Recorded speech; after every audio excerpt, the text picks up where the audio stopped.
Hey guys, I see two whole people.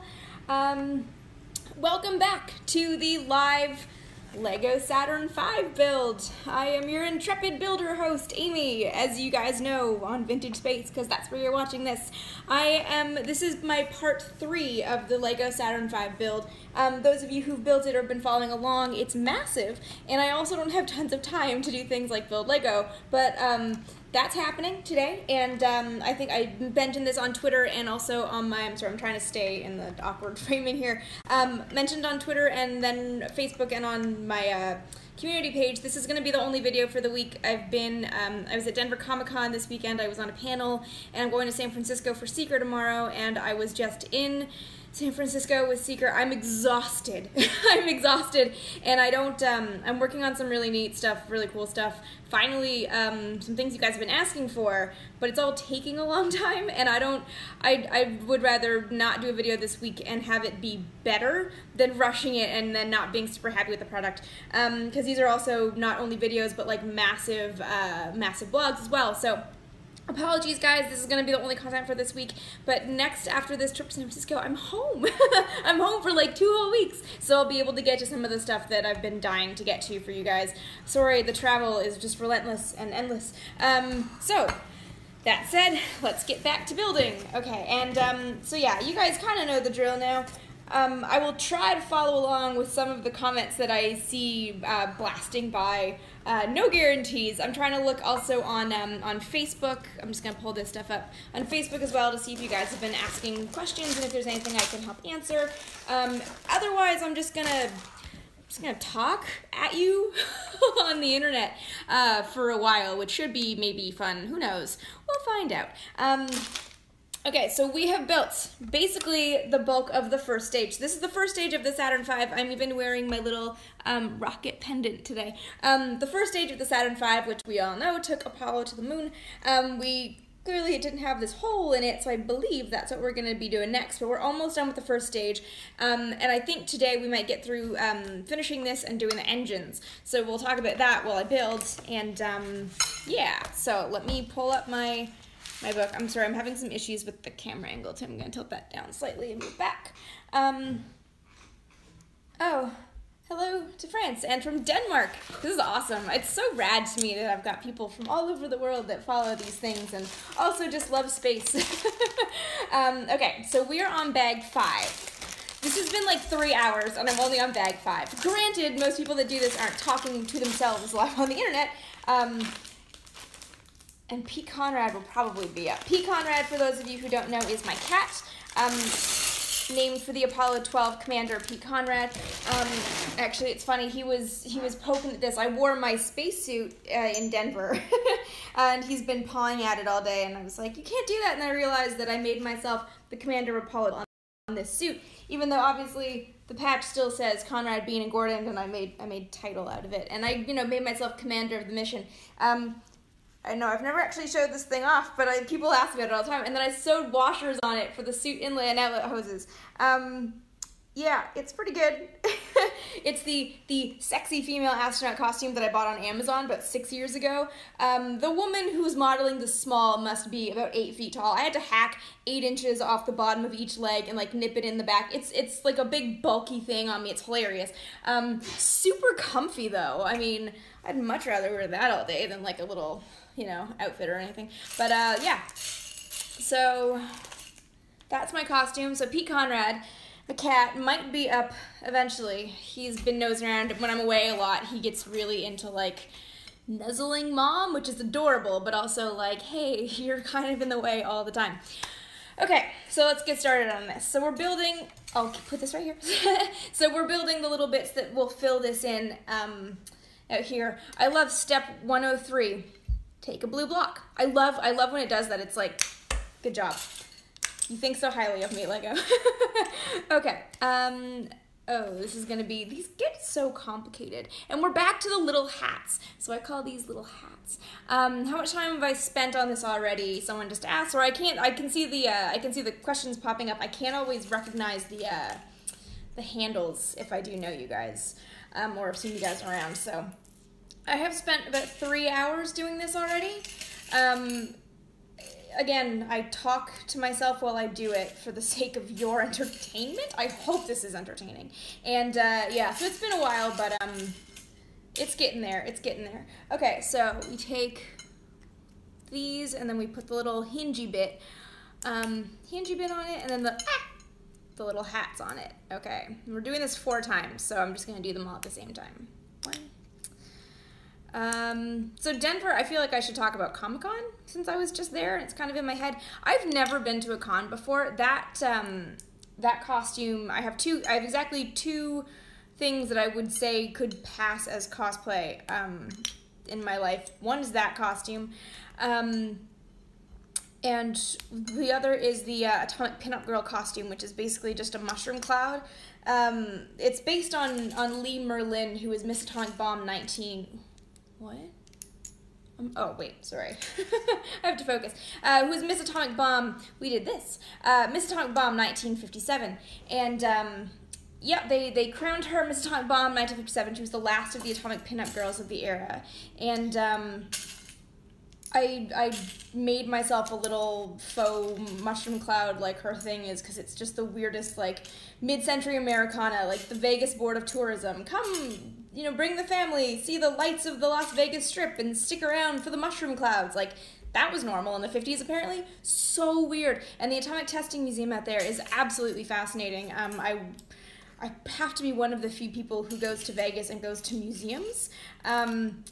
Yeah, there's a mob museum out there I've never been to, but I'm dying to see what's actually in there. The pinball museum is like my favorite thing out there, and the Atomic Testing Museum is absolutely fascinating. It's this fascinating look into what it was like mid-century out in Vegas, where they were just blowing things up in the desert. Okay, so now we're building, okay, doing this, what are we doing? The outie bits go out. Okay, so these ones go on top. And, okay, oh, wait, did I do this wrong? They look like it goes together more than mine does. Did I do this wrong?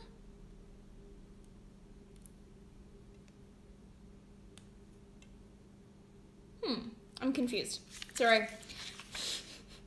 Sorry, I know this is riveting to, oh wait, I see what I did wrong, okay. This is awkward. That's a very misleading drawing. You've got this, I'm seeing people saying that their Saturn V took 3 hours to build, and I'm like, yeah, nope. Okay, so this goes in this way. So then, okay, so we put the gray one on top like this. No, like, I'm confused. Okay, so it's all on top of the thing. Okay, wait, this way.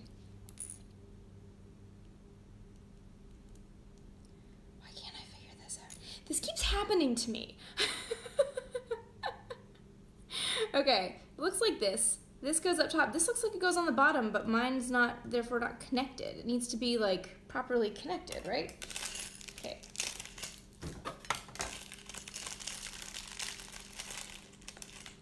Oh, all these comments are coming in really fast. Nope. Okay. This is not going together the right way. So they have to end up like this. Okay, so it's like this. There we go. Okay, that's awkward. That drawing is awkward. Okay, so let's put this properly together. What else happened? Oh yeah, Denver Comic-Con. It was interesting. I've never been to a con. Yeah, I kind of just like wanted to spend more time sitting and not talking to anybody and just watching the costumes, because like the amount of effort that goes into some of that cosplay is like astounding. It was pretty impressive to see, but also just kind of amazing to watch all these people that are just like so into a thing to kind of become that character, and then just everybody in that space together. It was actually really neat, but exhausting. I always find those events exhausting. Especially something, I don't know how many people were there, but just that many humans in one space was just like, like even just walking through the conference hall was a challenge. It was neat though. I don't know. I've never seen it. I've never seen one of those things before, so it was definitely an experience. I mean, I love that this set is 1,969 pieces, but like, oh gosh. Someone asked earlier about my tattoo. I saw that go out. The Gemini Regalo wing. I have a video about it. If you search tattoo on my channel, you'll find it.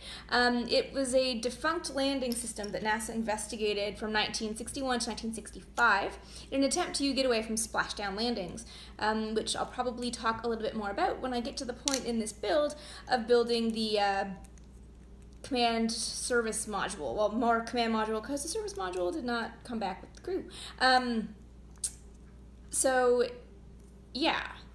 Oh, I see this is all so finicky, oh my god. Okay, so yeah, the idea was to get away from splashdown landings, and it's a two-load paraglider sail that would be attached to the Gemini spacecraft with,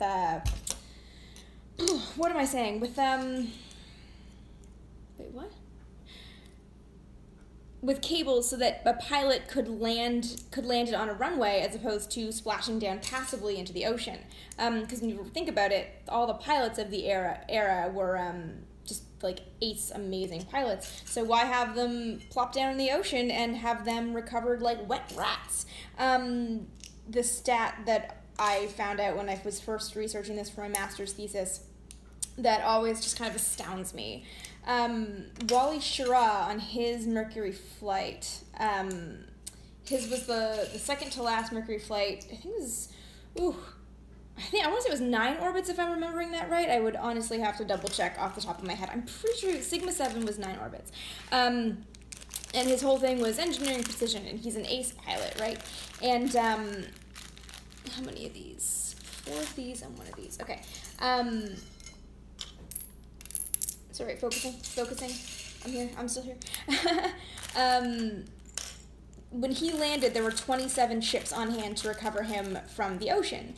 And, you know, these were the prime recovery carriers, the secondary recovery vehicles, the tankers, the fueling ships to keep everyone who was the support crew around. I mean, this was an insane amount of manpower to recover a guy who was, by all accounts, an ace pilot from the ocean. So of course NASA wanted to get away with it, get away from it. It was just it was a lot of manpower, a lot of things can go wrong with splashdown, as we saw with Gus Grissom's Liberty Bell 7 flight.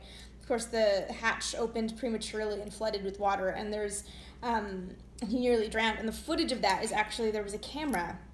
I can't remember where I found this footage. It might have been from Spacecraft Films, which, if any of you guys are like super into all the archival footage, Spacecraft Films, my friend Mark Gray runs that.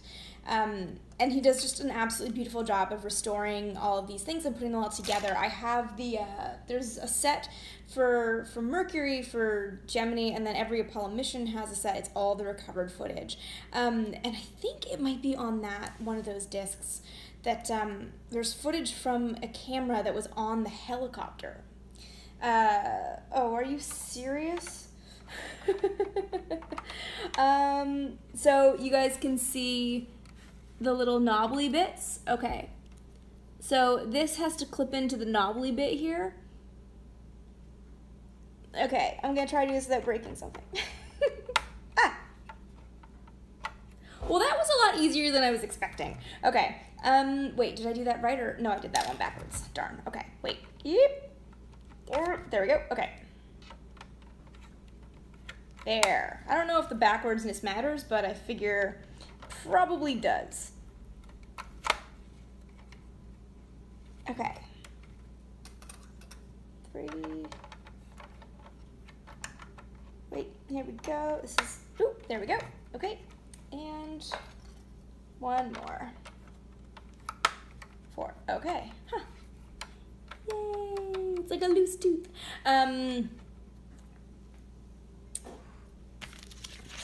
Okay. And now wait, are you seriously just having me do the exact same thing 4 more times? Why don't we just do 8 of those? Okay. Step 109. Okay, I just saw half a question. I forget what I was talking about before. But anyways, oh yeah, the footage that's on the helicopter that recovered Gus Grissom, you actually see it go underwater. It's terrifying. It's absolute madness, and it really gives you an amazing sense of how terrifying that would have been, and exactly why splashdowns were not something that anybody really wanted as a long-term solution. I just saw a question pop up about whether or not there are actually American flags left on the moon. Yes. There's no reason that they wouldn't still be there, the exception being Apollo 11. So when the crews landed, one of the first things they did was deploy a flag. Now, it was just a normal flag. I think it was ordered, I want to say, if I recall correctly, that it was just ordered out of a government catalog, like a Sears catalog almost. It was a standard flag, but the assembly was very specific. It was, where are the other little hats? Hang on, okay. It had an assembly. It was actually stored outside the spacecraft. It had to be built and put together in such a way that an astronaut would be able to open it and deploy it with bulky pressure gloves on. So it was put on a telescoping pole, right? So it sort of unscrewed and went long. And 3. Okay, sorry, I'm counting. I can do 2 things at once. But it also had to have an assembly that stored outside. It wouldn't melt if it was close to the engine of the lunar module descent stage, which it was, and also had to have grips and be able to be drilled into the surface enough to stand. So the rigging was pretty difficult. I actually have a video on that. If somebody reminds me later, I can repost that one or put that in the comments somewhere. Apollo 11 put theirs too close to the lunar module. Right, okay, so there's nothing that's going on, there's nothing on the moon to knock the flags over or do anything. Am I going to do this right? Why did we have to do these in separate batches? This is the exact same thing. Oh well. Yeah. So there's nothing that would destroy them. I mean, I guess the off chance that a meteor or something, or a asteroid or something, something impacts the moon. I mean, the moon's getting smacked with stuff all the time. I can never remember the exact term for meteor, meteorite, and meteoroid. Jeff Notkin would be very upset with me. Jeff Notkin, of course, being the meteorite man, who knows everything about everything falling from space. But they weren't protected, like I said, they were just out of a catalog, so they wouldn't be protected from the intense sun's heat and radiation, and they would probably be bleached white by now. But they'd still be standing. The exception being Apollo 11, they put theirs too close to the lunar module, such that when it launched off the moon, there's footage of it, it just kind of went, it was blown over by the exhaust. So that one is no longer standing, but the kind of mess of it would still be there. There's no reason why it wouldn't. So that's the lunar the flags on the moon. I saw someone ask about Buzz and Trump with the space. I wrote it down. The National Space Council? Is that? Yeah, the National Science and Technology Council. I do actually. I want to research that.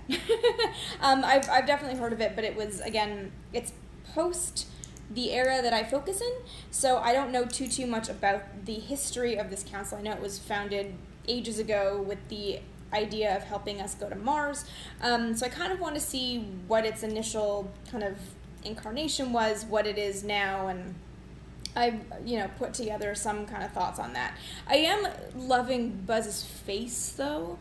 That man does have some of the greatest facial expressions. 2, 3, 4.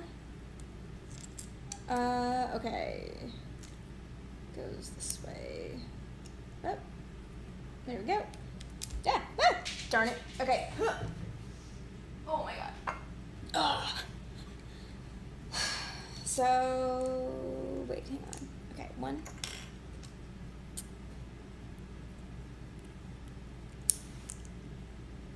Keep seeing people ask about Pete.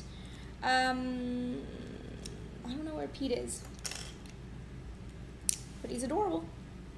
He'll probably wake up, because I'll probably be here for like another hour. I don't know, when I've been away for a while. Okay. Okay.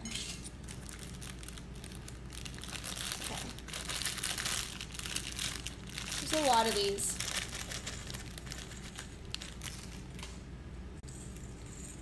Because I don't want Pete to come and eat these tiny little things. Go this way, okay.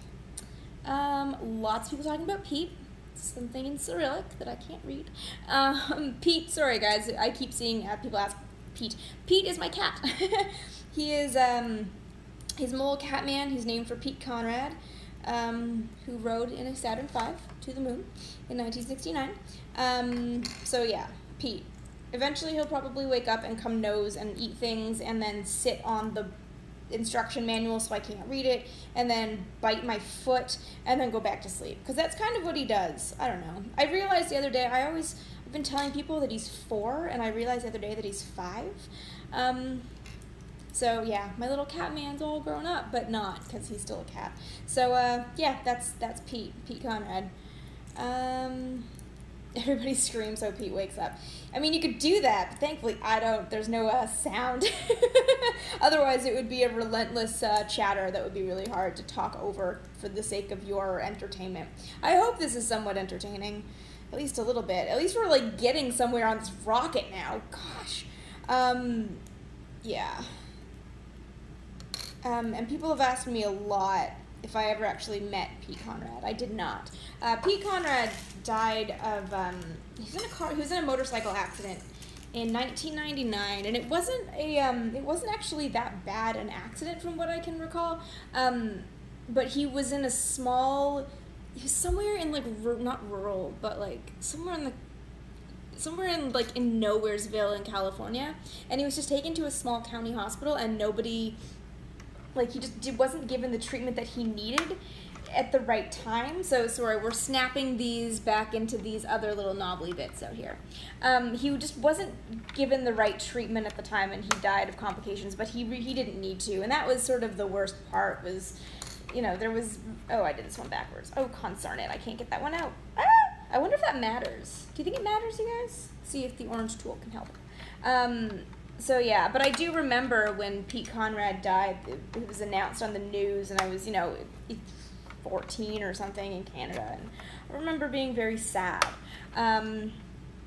So yeah, it always seemed fitting to have my cat, Pete Conrad. I don't know.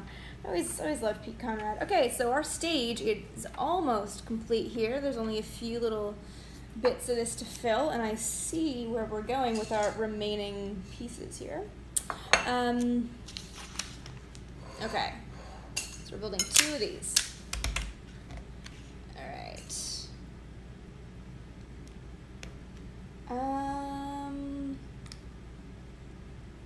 Where did astronauts store their suits when they came back to Earth? Saw that fly by. I think most of them were donated to museums. I think most space museums have, yeah, only 2 of these, have suits. I mean, there's this an effort to refurbish Neil Armstrong's suit from 11. A lot of them, I feel like the last one I saw maybe at the, I want to say Air and Space Museum in DC. I think Dave Scott's suit is there. And what's really, really neat about that is that you can see there's still dust on the suit, which is just really, really neat. So yeah, suits were probably, whoa, darn it. I am clumsy today. Suits were likely mostly donated to museums. So in the 60s, the Apollo suits were not small, medium, large like they are now. They each was custom built, and every astronaut actually had multiple suits. One was the flight suit, one was a training suit, and one was a backup suit. So it wasn't like, okay. So these are going into the big gaps right here. So they weren't, a suit was never going to be like, oh, that looks pretty neat. Yay. So the suits were never going to be worn by someone else or reused by someone else. I mean, they might have been, training suits might have been reused, but for the most part, they were, they were custom suits that weren't going to be going around to other astronauts. Okay, we are almost done. This bag. Wow, people kept telling me that this got easier after I got the first 4 bags done and got the bulk of the first stage done. You guys were totally right. And yes, I did see the question, punk rock bowling. Yes, that's the shirt that I threw on today because I haven't been home long enough to do laundry. Yes, I do bowl. I'm not very good at it, but I do really, really want to get a bowling ball that's a map of the moon, so I'm going to figure out how to do that. All right, we are done bag 5. So our first stage is, like, actually pretty done. How cool does this look? Yes. Awesome. Okay. Okay, so now we're on to... Oh, there's another... I'm going to... Okay, yeah, all these little extra pieces. I know I was told that extra pieces are nothing to be scared of, but yeah. Okay, so bag 6. Bag 6. Okay, so now we are building the engines. Ooh, okay, the F1 engines. So this is where if I was in public, I would do a show of hands, but so I don't know if you guys want to like shout it out in the comments. I can't totally see, but how many of you guys have actually seen Saturn V in person? I see nothing, so I'll assume some of you. Yay! The first time I saw Saturn V in person, I was completely astounded. You guys know that I generally like have a family-friendly show, and especially when I'm around kids, I'm very aware to like, you know, be family-friendly and inverted. When I walked out, so okay, the Apollo Saturn Museum at Kennedy is open to the public. If you ever go. It is so awesome. They do this, the beginning of the exhibit is a very like America revision of the space race. Kind of gives you the highlights. Very much kind of it's the American side, but it is really nicely done. Oh, here comes Pete. It's very nicely done, and then it opens and takes you into, they've redone the firing room from Apollo 8. Come on up, babe. Come here. Come here. You're allowed. You know you can jump up on the counter. When I moved in here, I had no furniture, so I couldn't exactly keep Pete off the one thing that would put him eye level with me. He's gonna get up here in a second. So, kitten. So then they take you through the firing of Apollo 8. It's like really, really beautifully done. And then they open the doors into the main exhibit, and you are at the business end of the Saturn V. And it is just like the most incredible thing. It's just like you think this rocket is big. You've seen pictures of it. It looks big. It's so, like, the only thing that could escape my mouth was like there were kids everywhere. I was just like, oh, mother, babe. It's astounding. It's astounding how big it is. If you guys ever have a chance to see a Saturn V in person, go. Every time I get to be near one, I make a point of sitting down and just like staring at it for a minute. Seriously? Dude. Okay, so yeah, Saturn V. So the F1 engines, there's one, it's a Pete's dream now. So the F1 engines, there's one in the Smithsonian Air and Space Museum. It's hard to get a sense of it when it's one on its own. Okay. Ooh. But it's still, it's neat. I don't have the stats off the top of my head. I should have actually pulled up the schematic from NASA of this so I would have stats to rattle off to you guys. Ooh, metally looking bits. Look at that. That's kind of cool.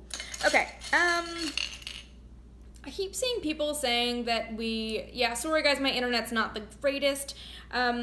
If anybody out there wants, I've got a playlist on my channel called Here's How We Went to the Moon or something. That's all the moon landing hoax videos. If someone wants to go post that in the comments, that'd be awesome.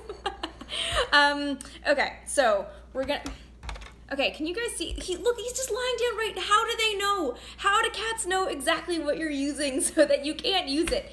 I love you, but good God, you're just always in the worst place, aren't you? If you weren't so stinking cute. Oh, okay. We're gonna, sorry, baby. Sorry. Okay, stay.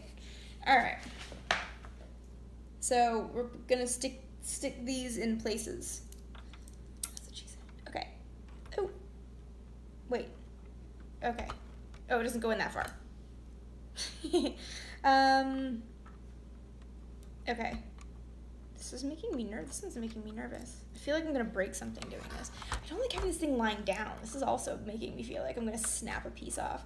I'm just waiting for the, thank you, Pete. I'm waiting for the day that like I put this up and store it somewhere and I knock it over and I have to start all over again. It just goes to show you do. I would urge everybody who's doing this or has done this, don't lose that oh, see, I just popped a chunk off.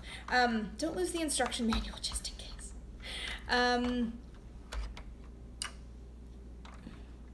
There we go. Okay.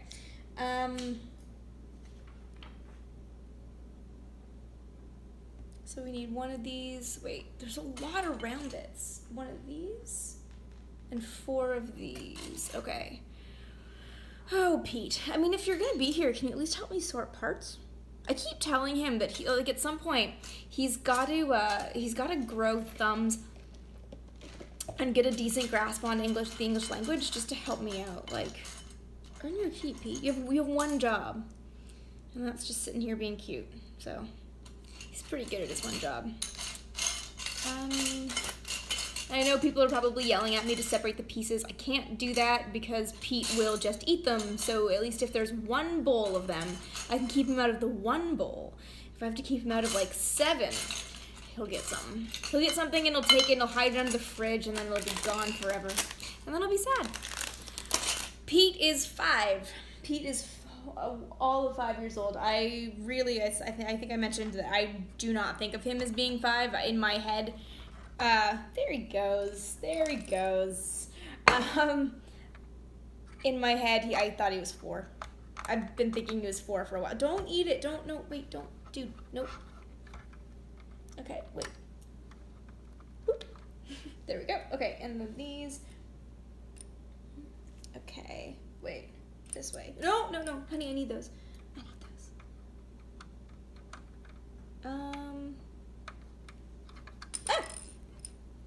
Sorry. We're doing the delicate job of threading these things to, like, secure them to the base, and I am peon. There we go. Okay, no. I can't have you stealing those.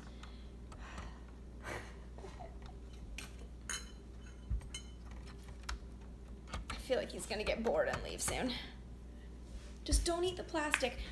His whole thing, he loves to eat plastic, and it's so bad for him. And I'm like, I don't get a kitty bowel obstruction.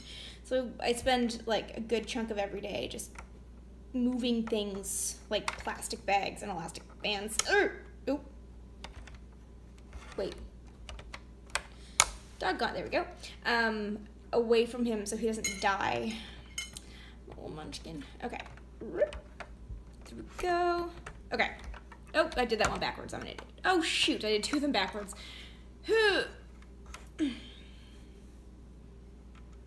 Okay, wait. There we go.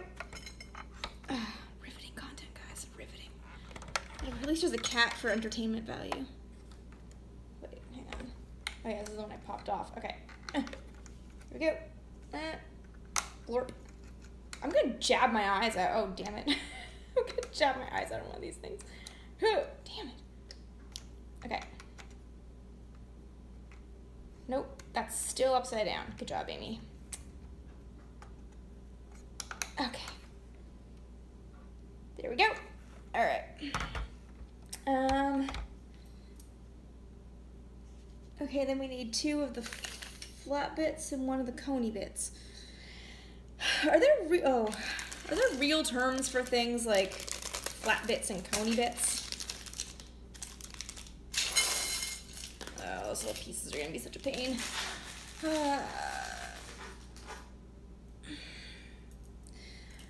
Do I need moderators? Yes. That's actually something I've been looking into, and honestly, guys, I just haven't been home long enough to like figure this out. Go to my site, find my email. You can drop me a note if you're interested, and let me know how that might work. Because that would be, I would love to have some of you guys helping me with the live stuff, and also, you know, posting things that might be of interest to people and kind of answer questions, because I can't be doing all of it at the same time, sadly. Because I've got some neat things coming up that would be worth doing live, and it'd be nice to kind of have people helping. Why won't you do this? Fit. What? There. Okay. These.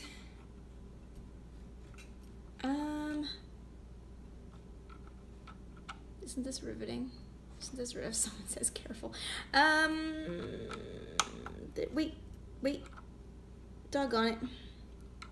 Sorry, I should, to quote Ken Mattingly, gall daggit. Nope. Gall daggit? Doggone it? I can't remember.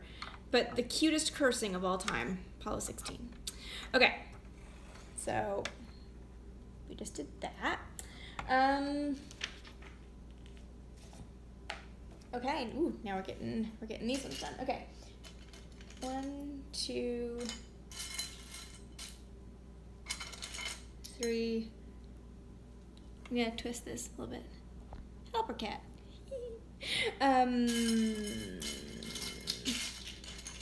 4. Okay. 1, 2, 3, 4. And 1, 2. Okay. Sometimes I wonder what's in his head when he just like gets up and darts away. There's nothing over there. He's very interested in my keys all of a sudden. He's also sniffing the spacesuit like mad. Coffee is also delicious. Okay. Oh. Don't you dare. Have I been to the NASA centers? Okay. Pete should have his own channel, but then I'd have to curate another channel. I can't even have the energy and the brain space to have him have his own Instagram account. Okay, NASA centers, that's something I can talk about while I put this together. Maybe. Bye, Pete. Okay, wait, it goes like this. Okay, this is what the engines are gonna look like.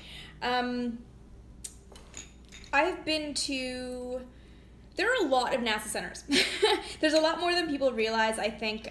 One of the ones that we never think, oh, sometimes he scares me when he nibbles on my feet, you weirdo. There's a lot more than people realize. Ames, I feel, is the one that no one ever thinks about in California. I have been to JPL, the Jet Propulsion Laboratory in Pasadena. I have been to, okay, wait, so this goes with this facing on the inside. Yeah. So JPL in California. I've been to the Kennedy Space Center out in Florida. I've been to the Goddard Space Center in Greenbelt, Maryland. I've been to, did I say Houston? The Johnson Space Center in Houston. Well, there we go. Have I been? I have not been out to the Glenn Research Station or Center that is out in Ohio. Actually, Ohio is, like, I'm dying to go to Ohio. I know the joke is that more astronauts have been from Ohio than any other state, but because of that, there's all kinds of really good museums and stuff out in Ohio. There's an Air Force museum in Ohio I am dying to go to. I just need, like, a reason to go beyond, like, my own self. You know, if I can get funding for a trip, like, I'll totally go. The other place, like, there's weird places that have good things. There isn't a NASA center out there, but the Cosmosphere, oh my god, what is happening? There's like it's like a tiny little megaphone. It's a little megaphone. Okay, it's not, but it's funny.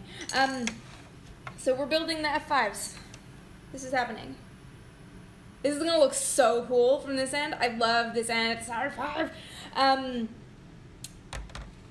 Yeah, the Cosmosphere in Kansas is another one that has, like, amazing stuff that I've never been to, but I am actually going to an event out in Kansas. People have been asking me about that. I can't remember what exactly it's called because my calendar is already booked through the end of the year. But people have been asking me about this event in Kansas in November, and I am going. And I'm so excited to go out to the Cosmosphere and actually see that. I forget It used to have Liberty Bell 7, but it's on tour right now. Where are you going? Sometimes when he walks across the apartment, I feel like he's stalking me. Pete is an inside cat. I don't want him doing things like getting smushed by a car or bringing me dead animals. He brings me dead rats, but like plush rats that I bought him at IKEA, so it's not super weird, but yeah. I feel like Apollo 13 might be in... What's that stamp talking about? Kansas? I feel like that might be out there. There's a lot of neat things. I've been to, of course, NASA headquarters. Oh, he's playing with a paper bag now. I've been to NASA headquarters in DC a number of times. It's, DC is the one where you're like, that's neat, because it's where all of the things live. Dude, knock it off. There's a bag of groceries over there. There we go. I need 2 of these claws. So headquarters is like, you think it's kind of like where everything is based, and like that's true, but it's also just an office building. Like it's surprisingly not super spacey, but like it is. But I don't know. My draw out in Washington is honestly like that's where the archives live, and I love me some archives. So yeah, that's one of the reasons why I really like Washington. It's also down the street from the Smithsonian, so it's really neat. Last time I was there, I was doing a press conference for New Horizons, and I had like an hour of free time, so my buddy Con and I just like disappeared and went to the Smithsonian for an hour to just quickly look around at everything. It was just like, why would you not do that when you're 2 blocks away and it's free? Like it's great. It's super neat to be out there. Definitely recommended just to swing by if you're ever near DC. Sorry, I just saw someone ask if there will be a part 4 because they're leaving. Probably, because I actually have, I don't have tons of time today, but we're going to try to get through as much as possible. What? This is nuts. We're building, okay, I'm going to try to move this so you guys can see. I don't know how much of this I'm going to get through today, but, yeah. That's happening. Okay, wait. What? Okay, put this on. This is, okay, little hat, and then, then the megaphone. So it looks like this. Did I do this right? Looks like this. That's interesting. Okay, I'm not... So how many of you guys out there have actually built these? Am I, like, did it take you this long to build? I'm curious to hear how other people have gone doing this thing, because this is, I don't know. I've said it in my previous streams, this is not something that I ever do, so I'm not super good with strategies. It's like the first time I built, I should bring it up here, but the first model I built was actually a Saturn V, and it's the one that used to be in the back of my videos, and then Pete knocked it over, and I knocked it over, and everyone was breaking it all the time, and it was just like, whatever. So now it's glued together. It used to come apart so you could actually show people what was inside. You couldn't see all the tanks. It didn't really come apart like that, but it was still a pretty good model, and I didn't think to paint it before I built it, so I had to, like, paint straight lines on this giant tube, and I was like, well, good job, title. So I learned. So I always feel like once you've done a model or two, you kind of have a better idea of like how to do these things. So this being my first proper attempt with Lego, I'm really not the best. Okay, wait, where? What?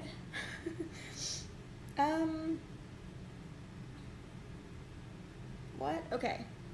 Okay, so we're just building up. This looks like, it looks like a fuel injector plate is what this looks like. I'm pretty sure it's just a piece, and I'm like reading into what it is.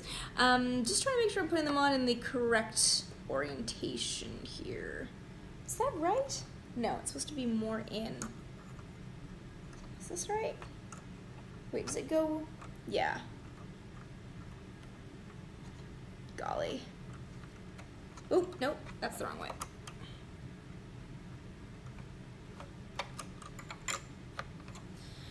I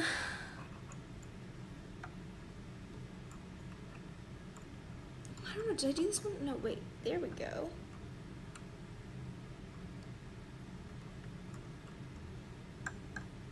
This is damn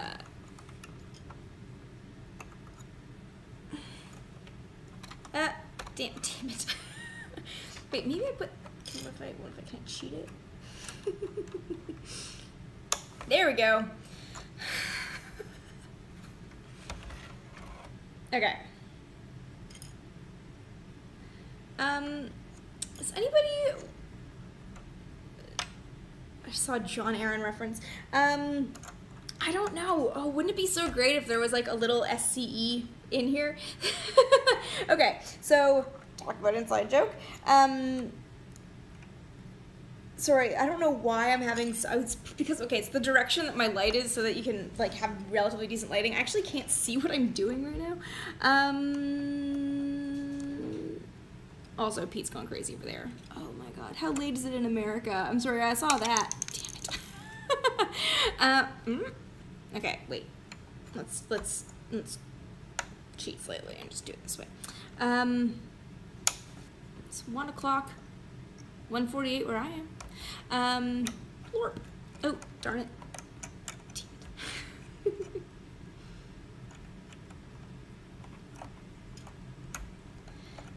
Nope. This is super annoying.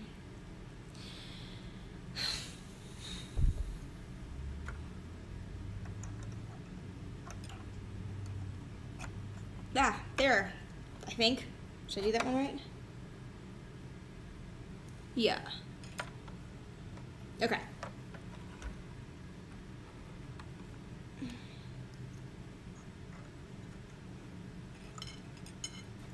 Wait, here we go. There we go. Okay. But where's the center one go?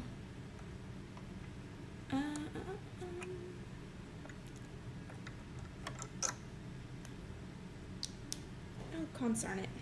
Ah! Can you guys hear Pete in the background just going completely nuts? Okay, and then where?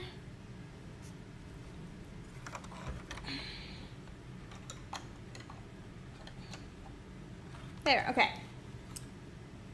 This is what we're starting to look like from the business end of the Saturn V, as I call it. Okay.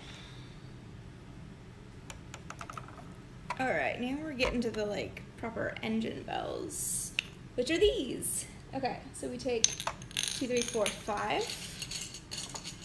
1, 2, 3, 4, 5. 1, 2, 3, 4, 5. Oh, 2, 3, 5. Okay, wait. And oh, 1, 2. No, I did those ones. Wait. Oh, these look the same. Okay, and 1, 2, 3, 4. So I'll move this so you guys can kind of see. Where's the last one? 5. Okay. So. Okay. Stack the one hat onto the 4 hat. And then put this on top of it and then stick it in this thing.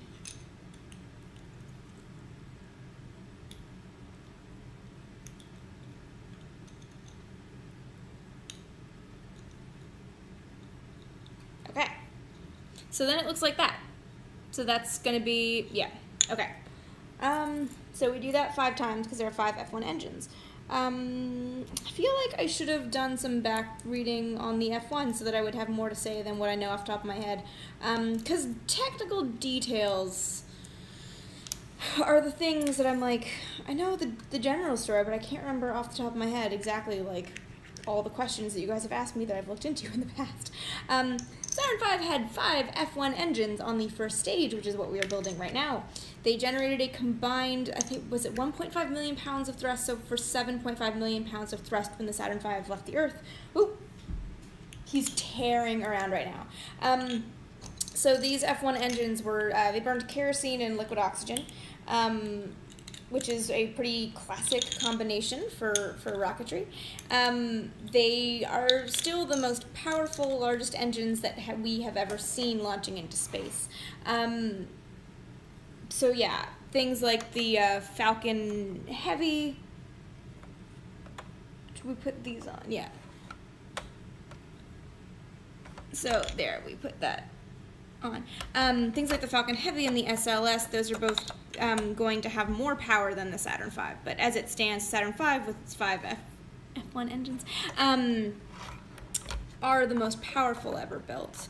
Again, they're massive, far larger than you expect necessarily. So if you do get a chance to go see one in person in a museum somewhere, do it, because they're awesome. There we go. That looks awesome! I'm so excited about that. Okay. Alright, now we're building...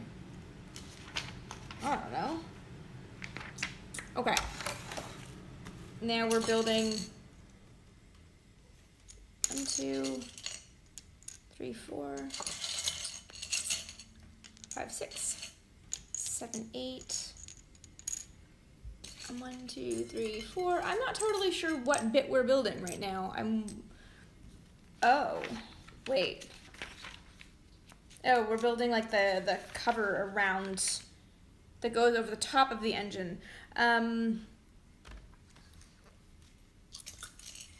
Okay, 1, 2, 3, 4. Okay, so this.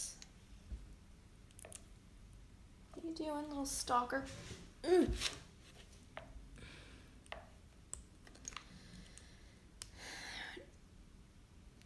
Okay, so they look like this. So it's gonna look like that.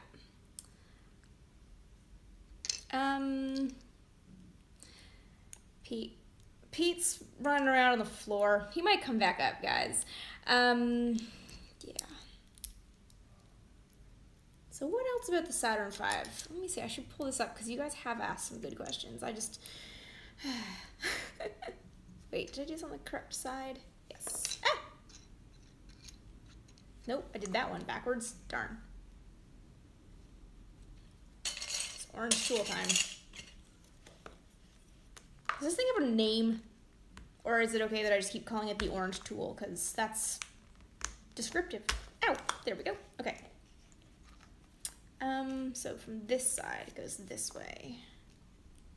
That's what I'm always worried that I'm gonna do. I'm gonna like put things on backwards and not realize it until I'm about to put all the bits together, and then I'm like, oh great, this one piece started backwards, now I have to undo the whole thing. I'm trying to avoid that.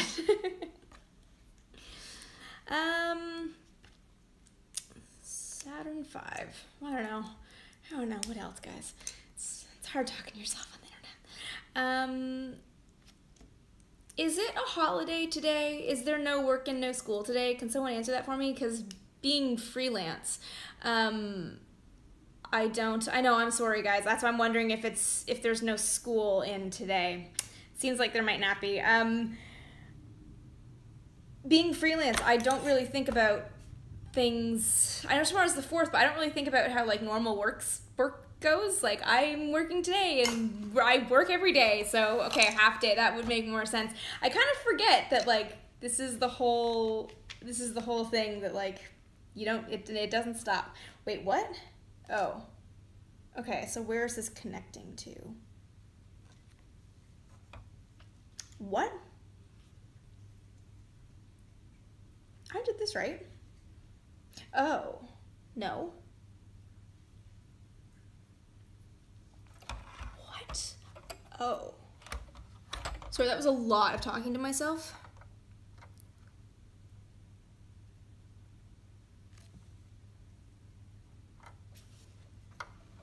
Oh. Wait, really? No.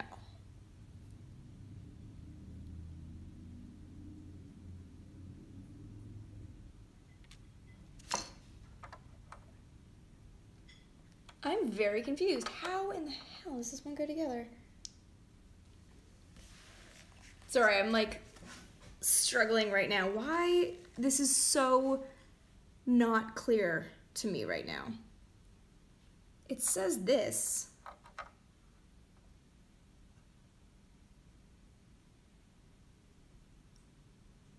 What is it pointing to?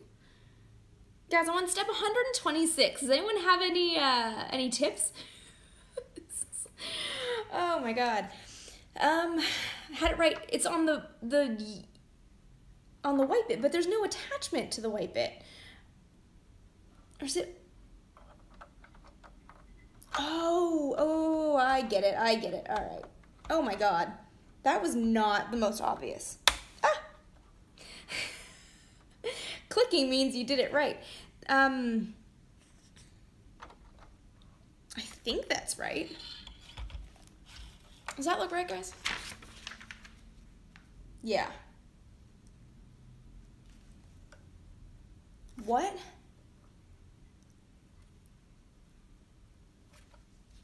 I'm getting ahead of myself here, but I'm...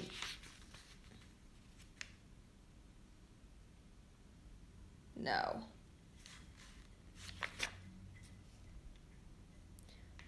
I think I did that one wrong.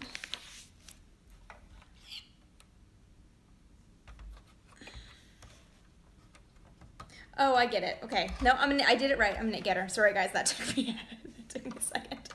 Okay. All right. I see what's going on here. Jeez, this is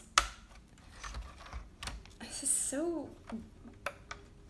Finicky is the wrong word. I mean, it's definitely finicky, but it's so, like, intricate. That's the word. Okay, so now we have to build the other side of those. Okay, so we do the same thing again, but the mirror image. Okay, 3. I didn't think about the fact that it was a holiday today, guys. Sorry, and that everything would be done at noon. Eventually, we'll figure this out. 1, 2, 3, 4, and then there's one other piece that I need for this. No, that's it. Okay. So for these ones, you hold it on this side. So they're gonna come together. These things are gonna close and make a little, like, engine cover bit. It's an interesting little bit of the design. And someone just asked if I'm watching the comments. I'm trying a little bit to keep tabs on things, but it's too fast to really see, and I'm trying to focus on actually getting this thing done. Okay. It's this way, right? Yeah, this way. Okay.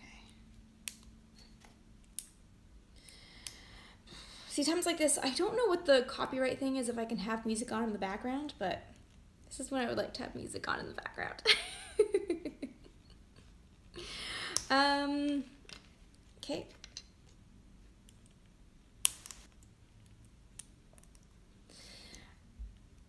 So for those of you asking, maybe I should just say this now too. For those of you asking about moderators, I've started a thing. I just have to get it set up, and apologies if you're watching and part of this, but for Patreon, if you fund at a certain level, you get to be an all-the-time moderator on Vintage Space. So if you guys are interested, I'm still figuring out exactly how this is going to work, but there's more info on that on my Patreon page if you guys are curious. So that's... Did I do this right? Yeah, so that's one thing if you guys are wondering about, you can go and look that stuff up now. But I'm going to figure that out once I'm not traveling all the time and actually have a chance to go through all of those records and figure out exactly who's doing what and when and where. I'll be getting that stuff organized, but in the meantime, I really need Pete to grow thumbs. Yeah,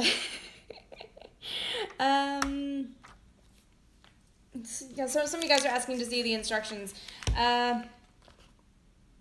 This is what they look like. It's super, like, it's not the most obvious kind of how these things go together, but, yeah. Okay, so this is what confused me so much. Okay, so you can kind of see they're, like, up and out in these super weird ways. So they then rotate down to make these little engine covery bits. So that's what I was super confused about, because I was looking, I was like, this is not a thing on a rocket. So we're just gonna fold them together now. Bloop. Ah. Okay, this is what I mean, that it's such an intricate element of this design. But there, that's looking good. Okay. All right. So then we've got, okay, so now we're building the things that go in here, so it's all going to be a nice smooth piece. Okay, so we're going to do, so we're going to start on two. So bending down so I stay somewhat in the frame. Nope, where are these? 1, 2, 3. Where's the other one? 4, okay. So, taking the little black bit and putting this thing on here.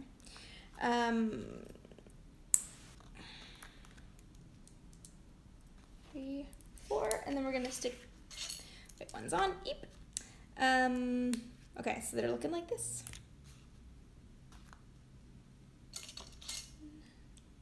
2. Ah, darn it. 3.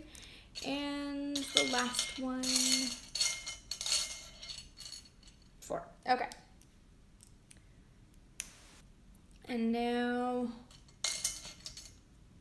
1, 2, 1, 2, 1, 2. Wait, I can count. There we go. Okay. All right, and then. Okay. Sorry, I really just don't want to do it backwards and have to undo it all again. I feel like I got my, I think I mentioned it last year when I went to Space Fest, but I got, I recently got one of my new, so you guys have all seen, okay, sorry, words are hard. So I've actually, you guys have seen the wall behind me in my videos, which is all astronaut autographs, and I do promise I'm going to do a video that's a tour of the autograph collection very soon. But I got my Mike Collins framed finally, and I think I might show you guys that at the end of this, because I'm really, really excited that it's finally done. It's beautiful. It's actually custom ordered the print to have signed. It's not a common one. At this point, I'm just focusing and ranting, guys. So you know that famous image where it's, you know, everyone on Earth, whoever existed, is in that picture except Mike Collins, because he's taking the picture. It's 2 frames before that, right as he called Earthrise, after they landed on the moon and were coming back up for rendezvous before going back home. It's just the sliver, there's a tiny sliver of the Earth's horizon over the moon's horizon, sliver of the Earth over the moon's horizon. It's absolutely, absolutely beautiful. And I got him to sign that one for me, and I'm super excited that it's finally, it just took me ages, but it's finally ready to go. Okay, so we're gonna stick this down. Now, how does this fit? Oh, it goes over this thing. Oh, there we go. That's right. Yeah, that's right. Okay. There we go. Okay. Do this one so you guys can see it.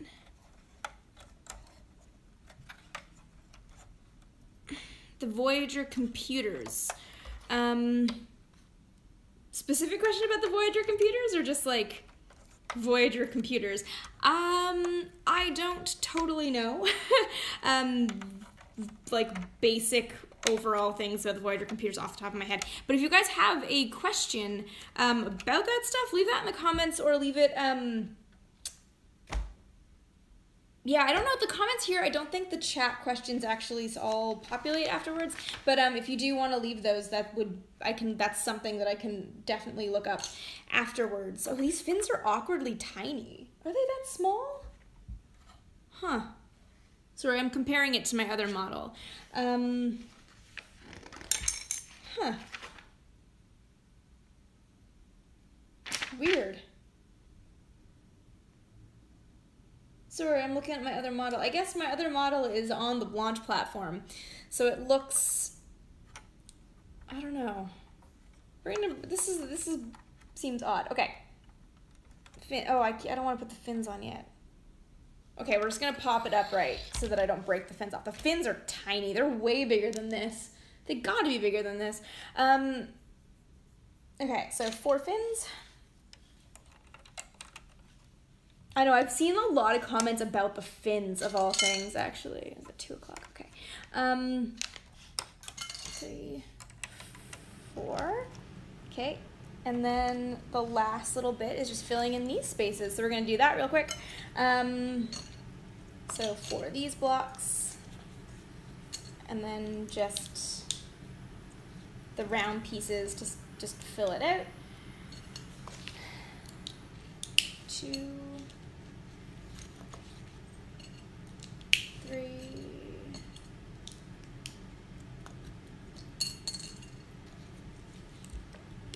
Yeah, more about the aesthetic than the actual size regarding fins, definitely. It looks beautiful. It totally looks beautiful, but they do seem very small and very, very flimsy compared. If they were real size. Whew. Okay. Still just looking gorgeous. My God, I love how beautiful this is. Okay, so then that fills that out here.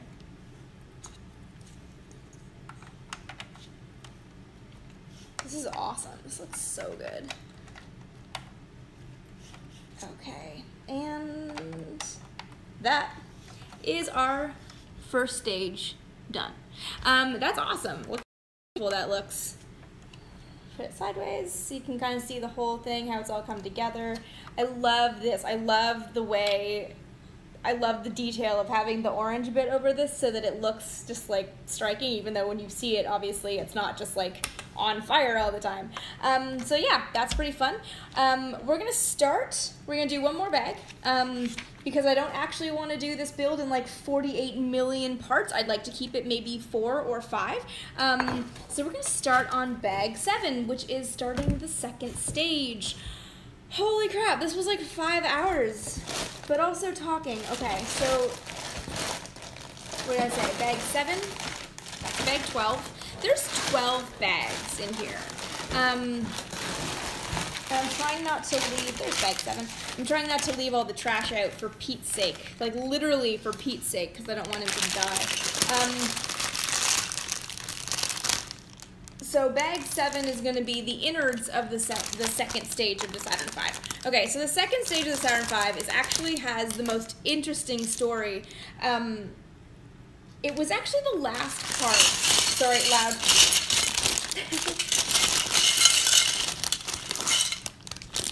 Well, that got somebody's attention, didn't it? Pete's coming back. Come on. The internet likes you. Get up here, you little butt. Bring your cat butt up here. I'm gonna put this down because I'm afraid of him knocking it over. Actually, I don't want to break the fins off. Doggone it. Don't eat that. Sorry guys, now you're just looking at cat stomach. Life with a cat, right? I'm gonna take these off so I can lay it down. I'm super nervous that Pete's just gonna ram into it and knock it off the table.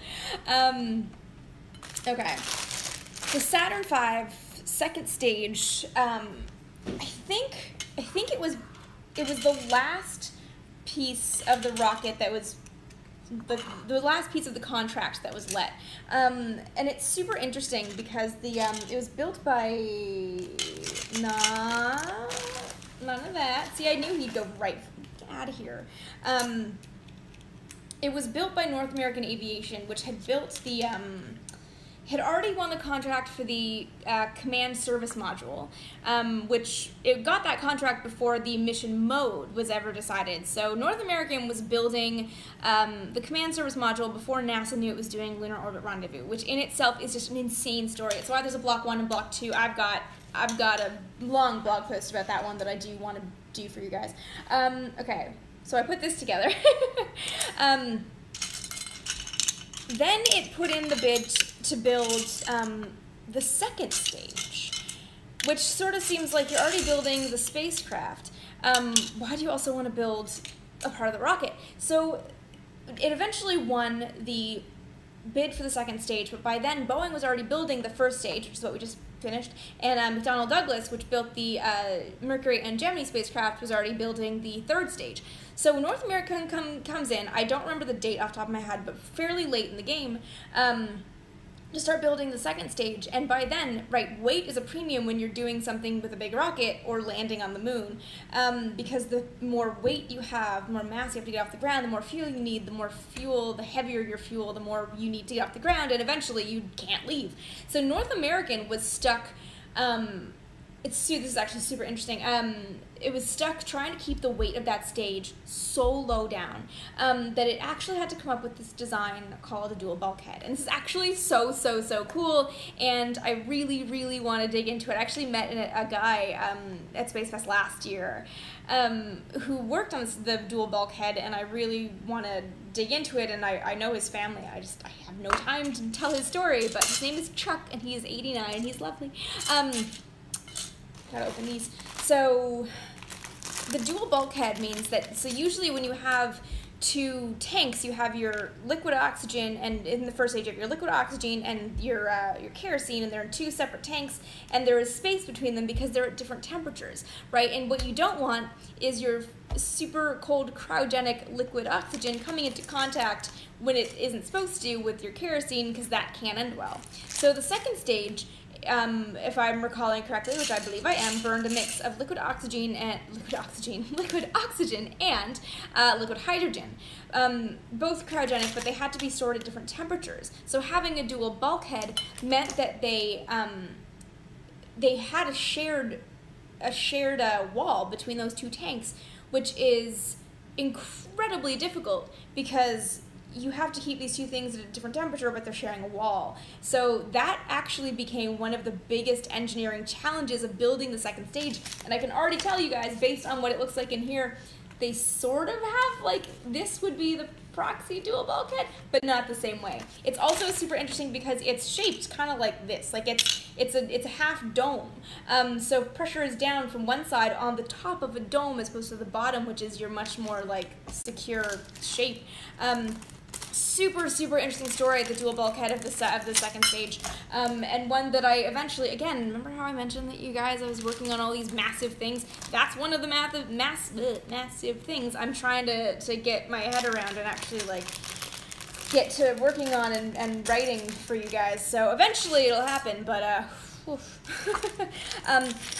don't think there was a pressure difference between the two. I've actually been talking, so you guys have been mentioning Scott Manley like that. Scott and I have been talking about pressure-fed engines because I am working on pressure-fed engines a little bit right now. I don't believe there was a pressure differential between the two. I think they were just, as it burned, the fuel would flow down. Usually you don't have a pressure-fed engine unless you're in space where you don't have things like gravity helping you.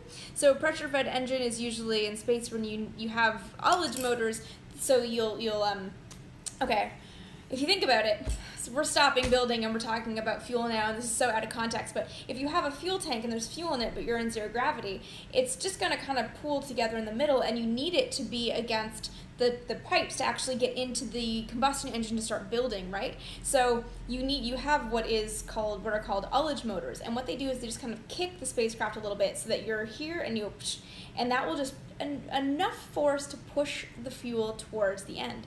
The problem is you still don't have necessarily the more pressure in the engine to burn, more pressure in the fuel tanks to force the fuel and the oxidizer into the combustion chamber to start that reaction. You're just basing it on however much force you have as your engine is moving or your spacecraft is moving, the force of it, the opposite force will force the fuel into the combustion chamber through the tubing. A pressure-fed engine fills the empty space in the tank with gas to force it out faster. So pressure-fed engines usually used in space if you need it, but there are few rocket designs from the 60s that did use pressure-fed engines leaving the ground, and that's what Scott and I have been talking about. But I do not know off the top of my head I'm pretty sure the first stage wasn't pressure fed. I don't know about the second stage, but I don't think so, because it was not operating in a vacuum at all. I gotta look that up. I gotta look that up. Again, I say it all the time, you guys. I'm not totally sure if it was pressure fed. I know most pressurizing gases are nitrogen. I don't know if it did or did not. I'll have to look that one up. Okay, so we're building a thing. Wait. There we go. Okay. Are we only building one of these? Yeah. One. Yeah.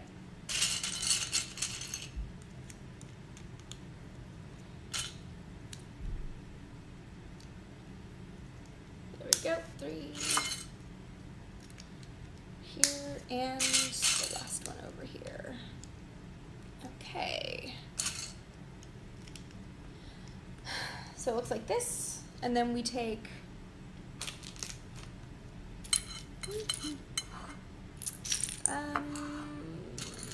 what pieces are, what am I, oh, these pieces. Okay, so then we take our slanty bits.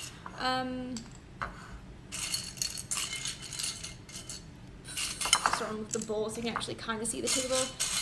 Sorry, it's not, I know it's not the best camera angle, but live streaming off of a computer is so annoying. The phone is easier, so we're kind of stuck on the phone. Where is that other slanty piece? Come on, slanty piece. There we go, slanty piece. Okay, so 4 of these and 4. I'm growing to hate the little hats because I feel like they're just gonna they're gonna disappear all the time. These tiny little like caps. Nope, that's not the right one. No, these aren't the right ones. Nope. What color is that indicating? Weird. Sorry, I'm gonna show you guys this. Step 140. Let me see when it's there. Step 140. See how the little hat is,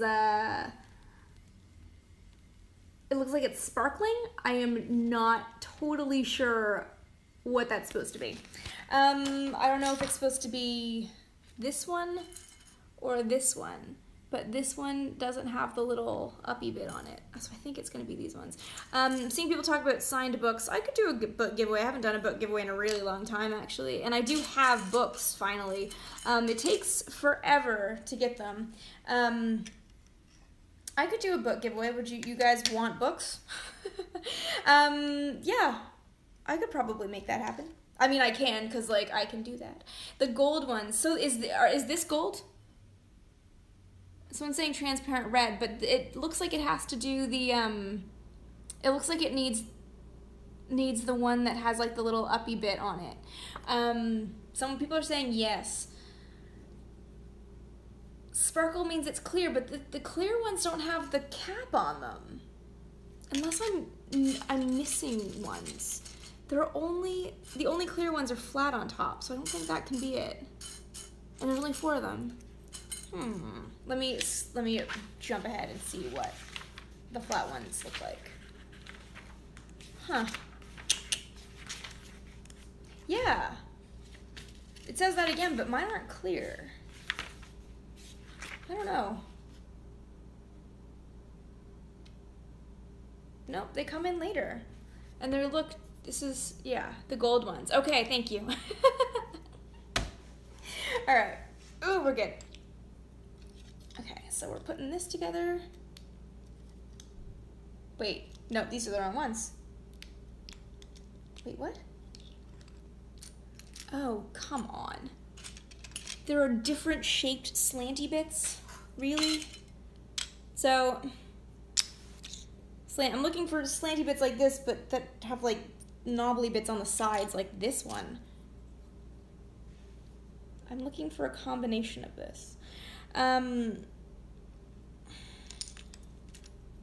This one. Ah, okay.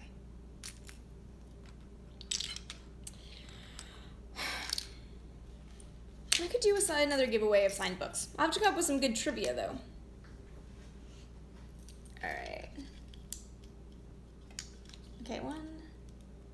2, 3, 4, and then these 1, 2, 3, 4. Okay, looks like this, and then these knobbly L shapes. Yeah. Darn it. Wait. Oh, I 100% did that wrong. They go this way.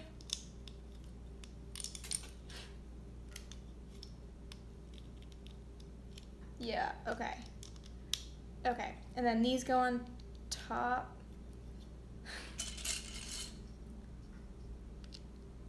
1, 2, 3, 4. Okay, and then, all right, and then we take 1, 2, 3, 4 of these,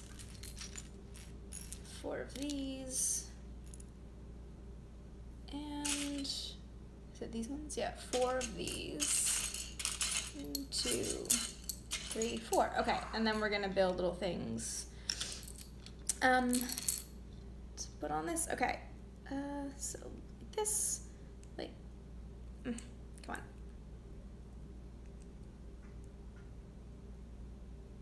These are all going super fast, and I can't tell if they're relevant. There we go. And then like this. So we're building these things to add, yeah, attachment points on the outside.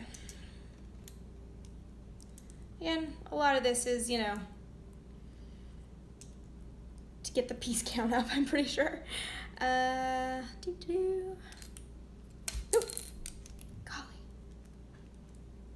Keep dropping things today. 3. And 4. Okay. Thank you, someone, for leaving a "this comment is not relevant" comment. That was good. Something I would do. Okay. So then we are attaching them like so.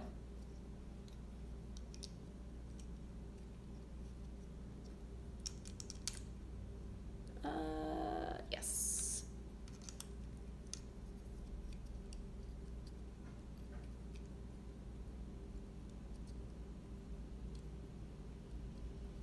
Oh my God, someone just mentioned Mastermind. I haven't been to one of those in ages because I don't live in Canada anymore, but that was such a great store. Okay, so now we are putting tank bits on it.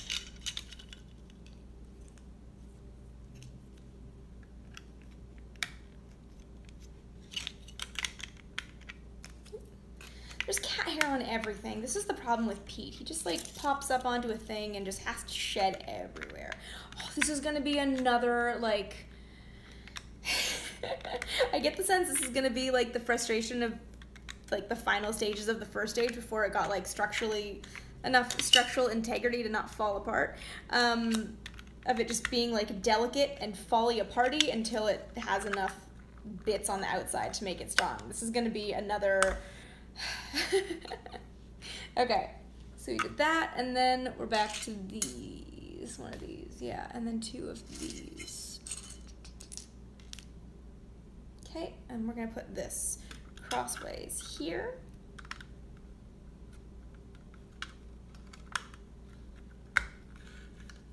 And then this up here.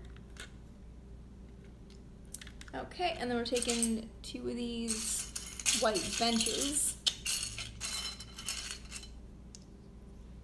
and a shorter gray one. That's right. Okay.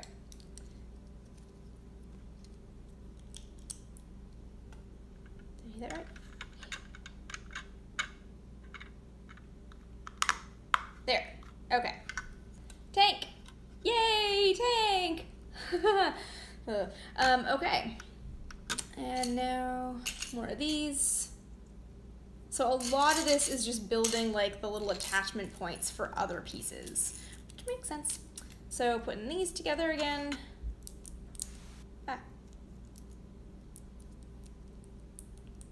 1, 2,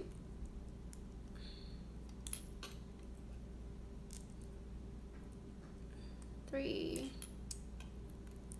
and 4. Okay. And then they go on the attachment points up here. I get the sense it's going to be the upper tank that attaches to that.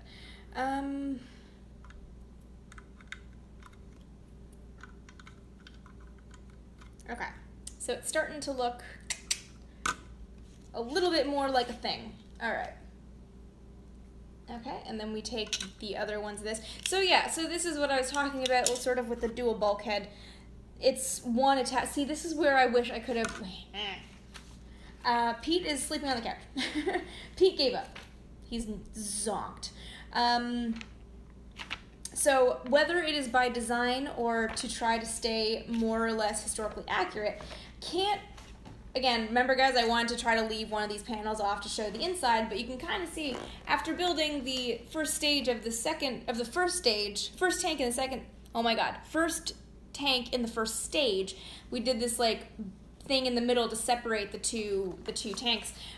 This would be the Lego equivalent, I guess, of having the common bulkhead, where you only have one layer separating it instead of space between, so that makes heat management between the two very, very, very difficult and awkward.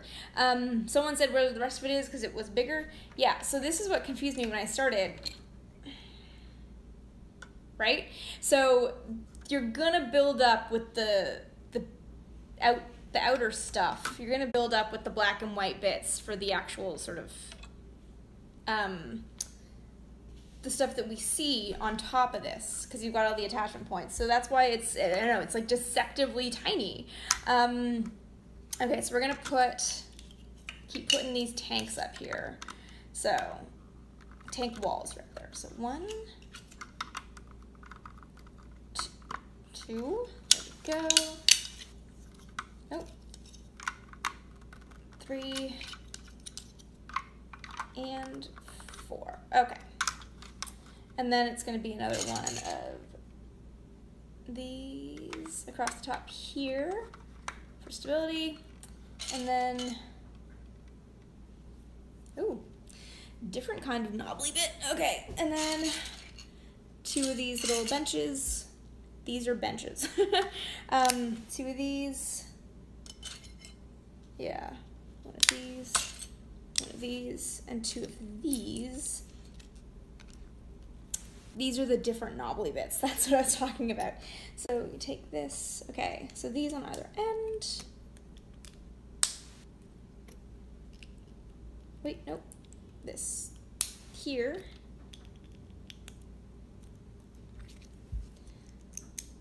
All right. And then that goes up top here. There we go. Okay. Knobbly bit is the technical term as far as I'm concerned, because I don't know what else to call them. Okay. So we've got 2 more of these. Whoop, and a couple of these. So this just goes under here to build it up.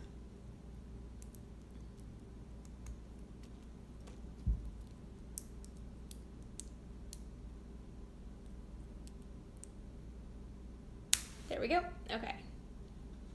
And they're gonna go right here. Okay, these are gonna go here. Okay. It sort of looks like a weapon. All right. Okay, now we're back into the land of white hats. Hats. Okay. 1, 2, 3, 4. 1.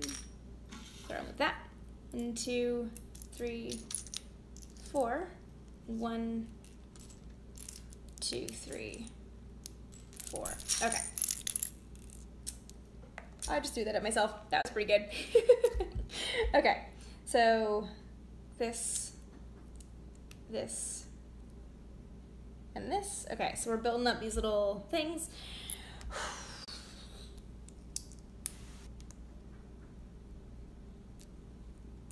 Okay, 2, 3,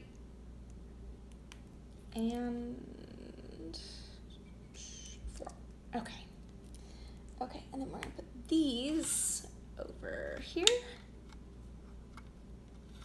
So they're going here.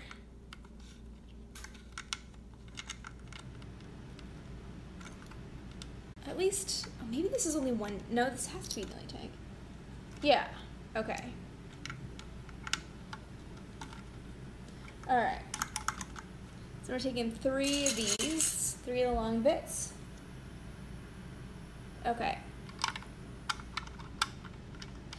The little hats are called studs. I like little hats better.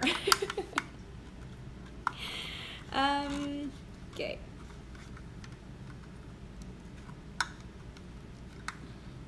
How many of you guys either actually build like are more here for Lego and less here for the rocket? The little hats, posts. Posts, I still like little hats. I agree, Stephen Ball. Okay. So now we're building, I think what we're doing, the long plates, I don't know. You guys don't like my made up words? The longy bits? Okay. We're taking little flat white bits and little white benches. These are benches. And flat whites just make me think of Australia. It's a type of coffee.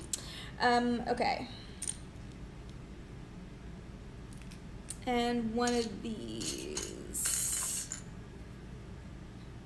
See, I remember Lego just being these, just blocks. Back in the day. Okay. So the bench, and then the flat bit. So it's starting to look like that. Bench, flat bit, bench, whoop, flat bit, bench, and flat bit. Okay, so we got that.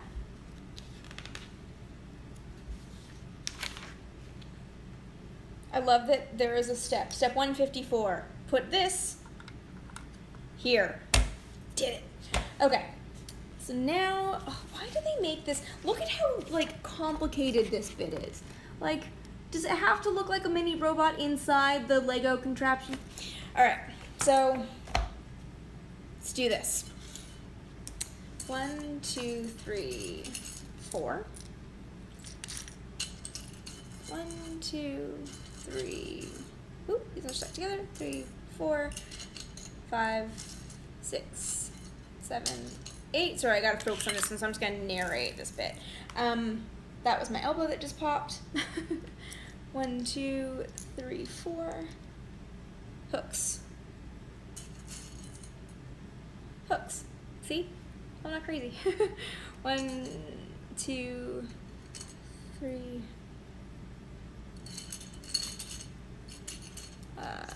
4. And 1, 2, 3, 4. Okay.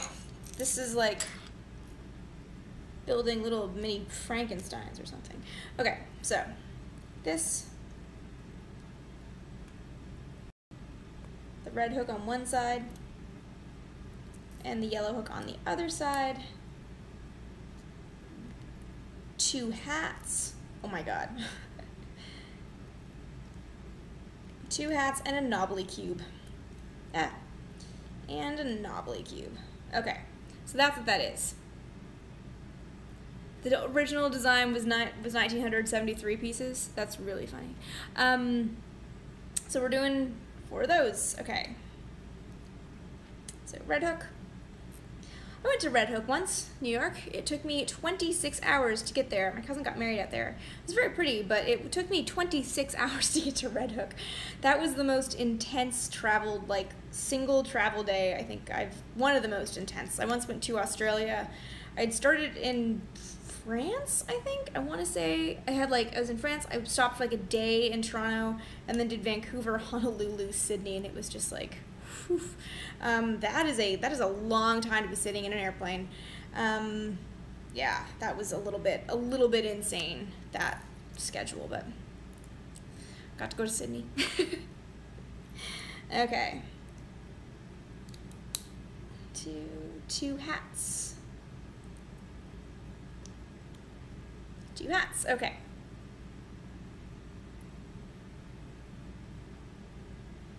All right, so then, okay.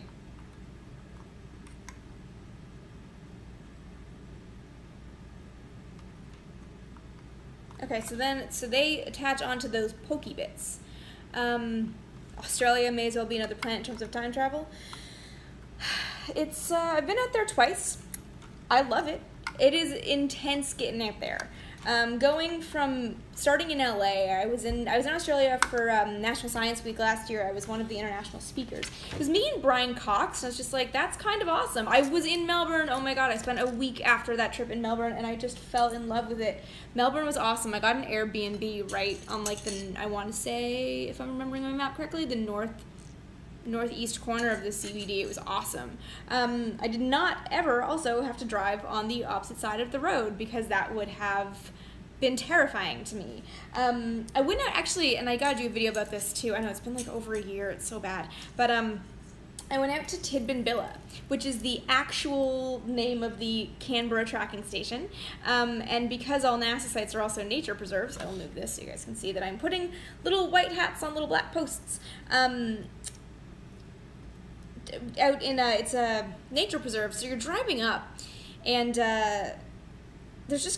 you're driving by a nature preserve of kangaroos, so like when you're going up to see a dish and it's just like 200 kangaroos lying on the street, and then something spooks them, and then they just start running in unison, just like, this is wild. And I know that like people in Australia, that's normal for them, but it is not normal for me. It was so awesome to see that. I just loved it. I just loved seeing all that. Neat. Okay. The other thing that was super cool, I was watching, darn it.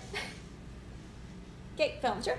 I was there, so the 70-meter dish is out in Tidbinbilla, and watched it talking to Voyager 2.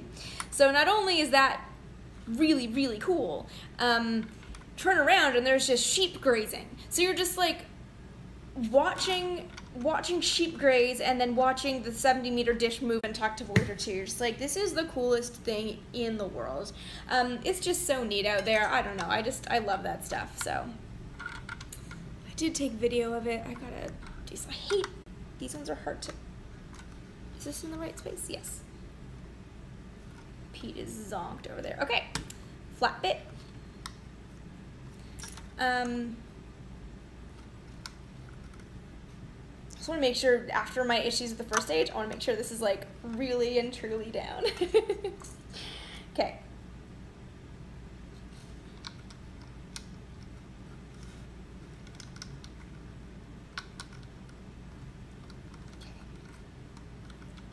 Put this down, and then 4 more little hats, gold hats.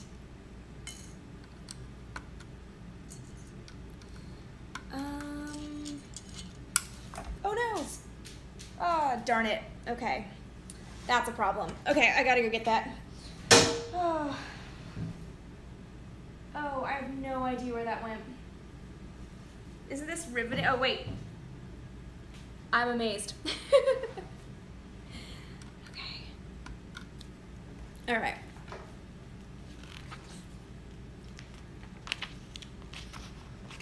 Okay. Sorry, that face was, I skipped it, 2 pages got stuck together, and all of a sudden this thing was there, and I was like, where did that come from? But, okay, we're gonna build that. Okay, so take one of these. Actually, there's 2 of these. This is gonna be the last bag for today, guys.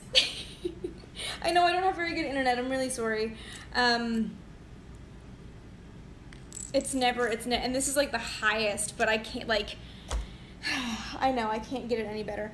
All right, so we're gonna put 2 of these in.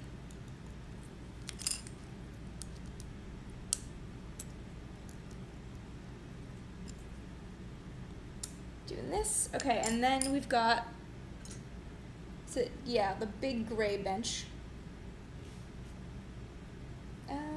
Does this go in this direction? Is it flat? Yeah, it's gotta be. Oh my god, okay.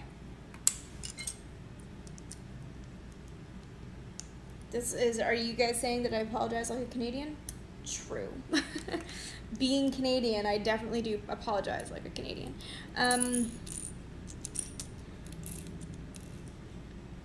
Oh, here. 2 of these and 2 of these. Okay. I know this is riveting, but the dish. Okay, someone in Australia, I can't remember who, but actually gave me a copy of the dish, and I haven't had a chance to watch it. I don't watch movies, actually. I'm really, really bad at that. Mainly because if I put on TV in the evening, it's like just TV to unwind with, and usually like while I'm doing dishes or something. Okay. Sorry. But I do have friends over for movie nights a fair bit, and that's one of the ones on my list to do with people, and just, yeah, I want to see, I'm dying to see it. I mean, I know it's, you know, liberties, like most, the Hollywoodized, even though it's, yeah, Hollywoodized-ish movies. I think I've heard that it's, that's all about, it mixes up the story of 2 tracking stations. I'm not sure why. I can't remember what the details are behind that, but there is an odd story behind it. So yeah, that's on my list. The list is huge of things that I'm gonna do. I need to be home. I need to be home ever to get them done. Yeah, okay. Sorry. And then 2 of these. Contact. I saw Contact years and years and years ago, like undergrad years ago. I don't have any firm memory of it, to be told, now that I say that out loud. Like, yeah, I would like to read the book. I would really, really like to read that book. I think I'm a firm believer, as a writer, I'm a firm believer that the book is almost always better than the movie. I don't think I've ever seen a movie and thought, oh, that was so much better than the book. So yeah, this just looks weird. I think The Martian is the prime example of the book being better than the movie. Like, it's so much better than the movie. If you guys have seen it and liked it and haven't read it, I would strongly suggest you go read it. It is such a quick and easy book to get through. It's awesome. It's so much more fun than the movie. I would highly, highly recommend it. Okay. If I had to build 4 of these and I only built 2, I'm going to be very upset. Okay. Oh, no, this way.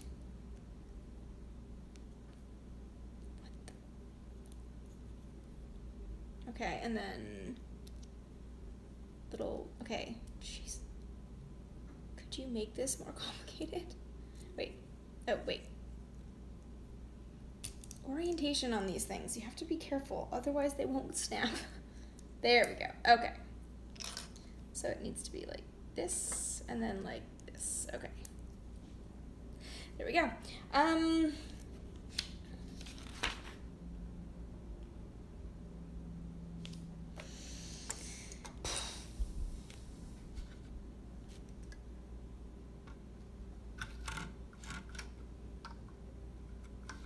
Okay. Ah, there it is. Okay. Okay. There. That's how they go.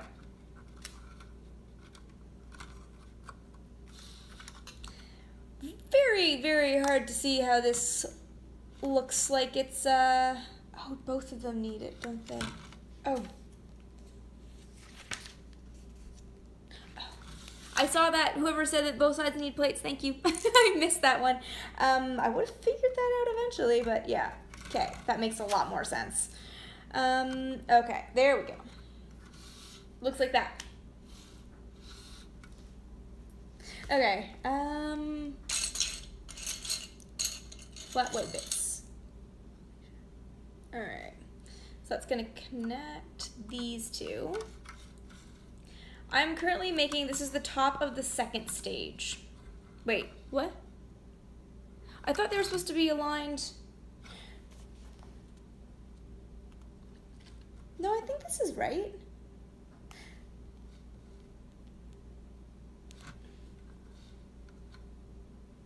They're not over the...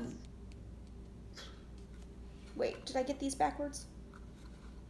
Did I backwards? Did somebody... Hang on. Hang on. Let me see here for a second.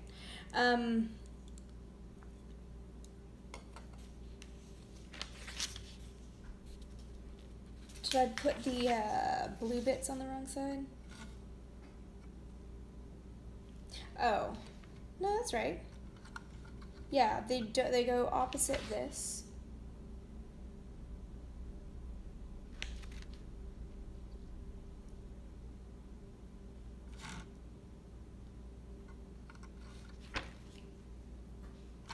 Yeah. Yeah, this is right. I'll take this off there.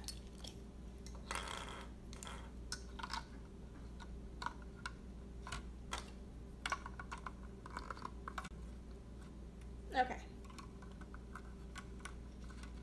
There we go.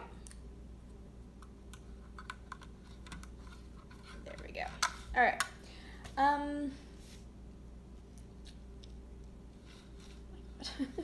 All right. They're really liking taking these little red things and adding multiple pieces to them. I don't know how many times I will have done this. 2, 3, and I need one more little white hat. 4. Okay. So this is like the classic, hi Canada. The blue bit should be over the white bit. I'm confused.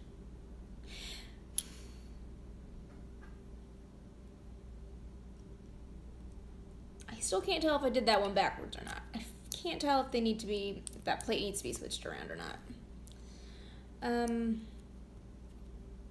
Oh, this is a bracket. It's a bracket. That makes a lot of sense.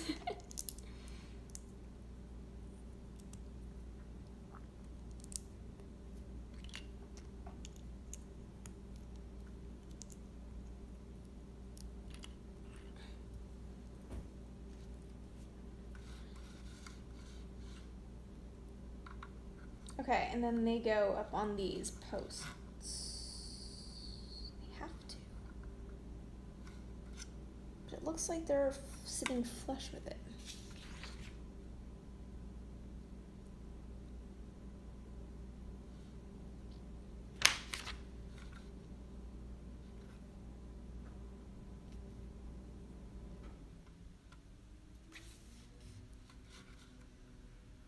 That's right. Yeah, okay. Why is this so complicated?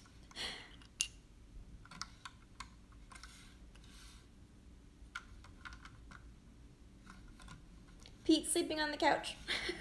He was here a while ago.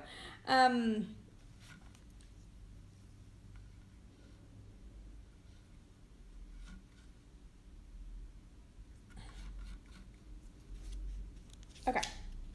If there's a chance that I did this backwards, we're almost done, so I can go look at it later. But I'm pretty sure I did it right. Okay, so now we're taking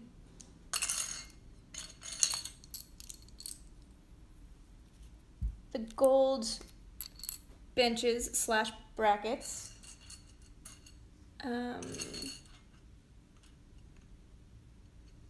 These 4 of these. 4 little hooky bits. 2 of these. And the gold bits, or the clear yellow bits. Okay. So I'm gonna take this under here. Oh, thanks. Oh, wait, nope. I did that wrong. I did it wrong. Oh, yeah, okay.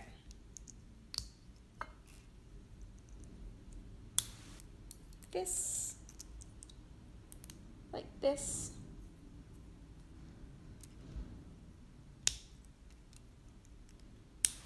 like this,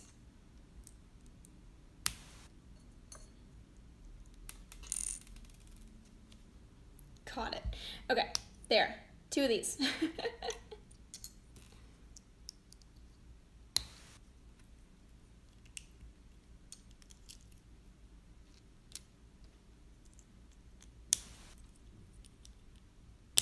Okay, and then 2 more of these. All right, and then these line up with this, right? Yes, okay.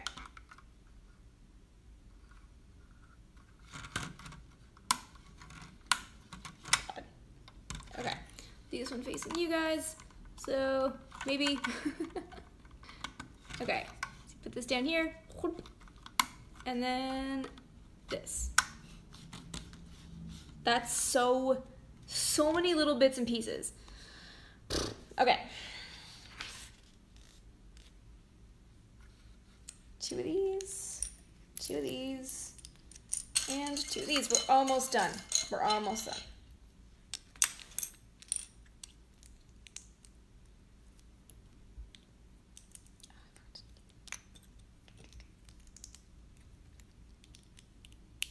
Okay.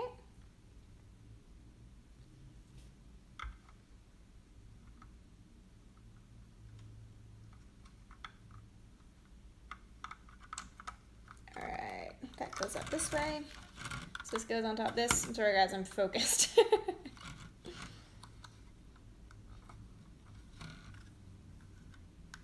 This is just like, how did they come up with this? How did they come up with this as the way that this is just hilarious? This is nuts. Okay, and then this.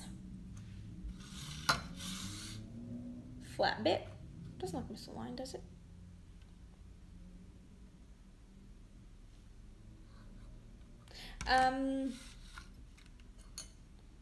Flat bit, round bit on top of the flat bit. 2 of these. Good, we're turning the circle into a square.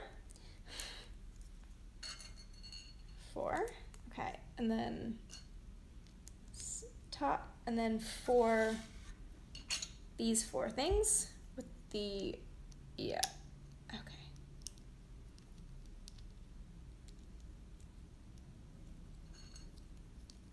And 2, 3, 4. And then this goes up top.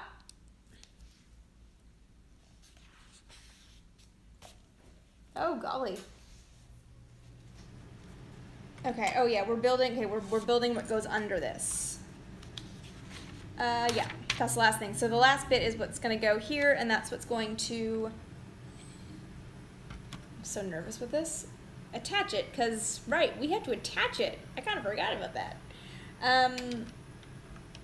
Okay. Alright, let's do this. Okay, so, again, this is super finicky. So we need, okay, 2 of these.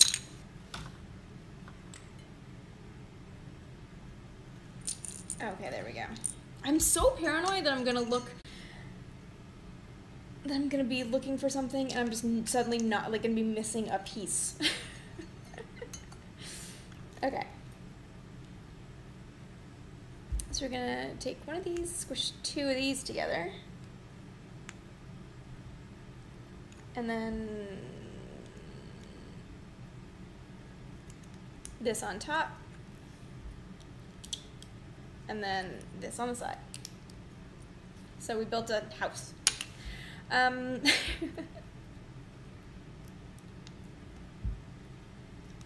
2, 3.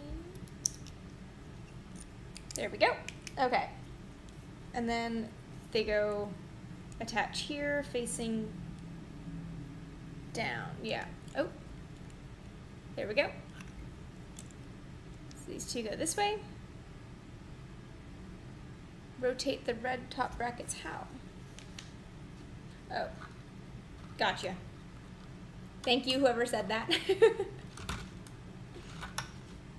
Okay, now they're right. Okay, and then last one, so we take, again, put two of these together with the little black knobbly bit.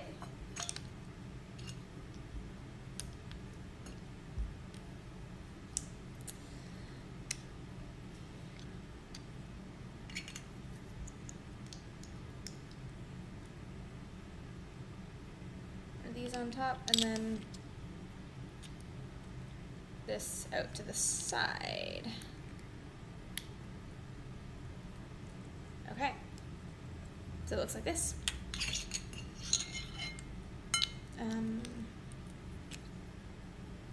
It feels like such a massive achievement when the Legos bowl is empty.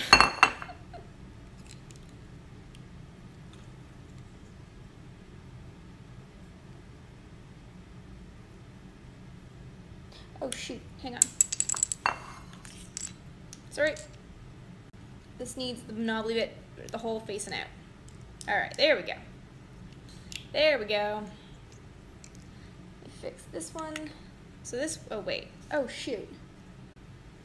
Okay, hang on, I gotta redo this one. Oop. There we go. Alright, that makes more sense. I figured it out. I got there eventually.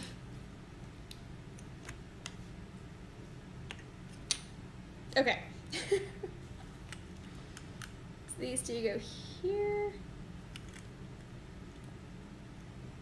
Yep. Yep, yep, yep. No, come on. No. Oh, wait. Wait, did I do this wrong? How did I do this wrong?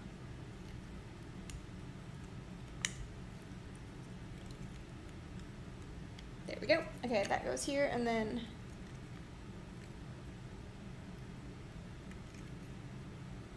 these go here. Okay.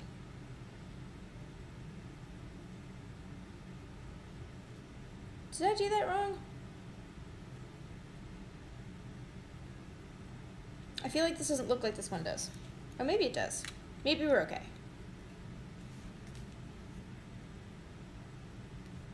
Yeah, that's okay. Okay, we did this. And then, seriously?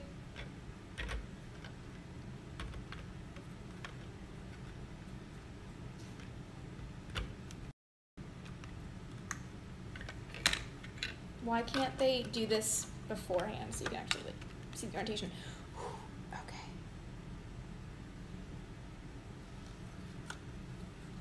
Did it! Alright.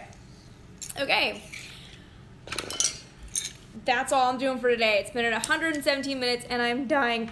I'm tired and I have other things I gotta go do. So, we will be picking up. Let's show you what we accomplished today. Alright, so we finished the, Every time I pick this up, something's gonna fall out, I know it. Okay, so we finished building these first stage. It looks like this.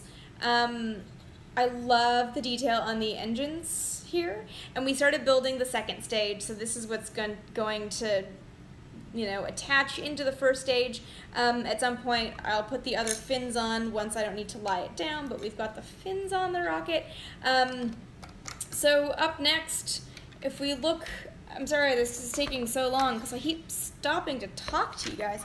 Up next, we're starting to put the skin basically on the second stage. That's going to be some finicky fun stuff. There's a couple bags worth of that, like actually a lot of bags worth of that. Oh my god, it's so finicky. Up through bag 9 is still that. Yeah, it's getting easier. It's getting easier, but we're gonna keep building it. So I think the next time I'll probably try to get the whole second and third stage done, and then we can just do the spacecraft separately and then like be done with it so it doesn't take forever. But all right, so as always guys, eventually it'll look like a thing.